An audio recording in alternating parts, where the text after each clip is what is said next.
100 కోట్ల కారు ఎవరిది?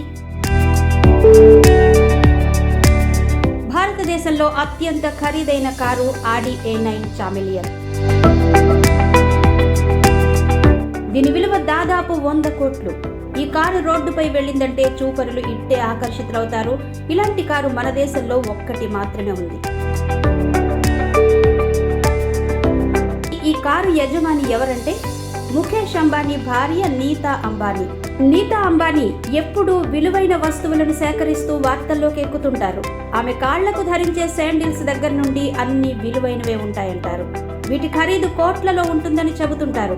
అలాంటి నీతా అంబానీ మరోసారి వార్తల్లోకి ఎక్కారు. ఈ కారులో రంగులు మార్చే ఎలక్ట్రిక్ పెయింట్ అమర్చబడి ఉంది. ప్రపంచంలో ఈ మోడల్ కార్లు 11 మాత్రమే ఉన్నాయి. ఇది 600 హార్స్ పవర్తో 4.0 లీటర్ V8 ఇంజన్ను కలిగి ఉంది. దీని పైకప్పు, విండ్ షీల్డ్ ఒకే యూనిట్లో ఉన్నాయి. ప్రస్తుతం ఈ కారు ముంబై వీధుల్లో చక్కర్లు కొడుతోంది. ఆ వీడియోలు సోషల్ మీడియాలో వైరల్గా మారాయి.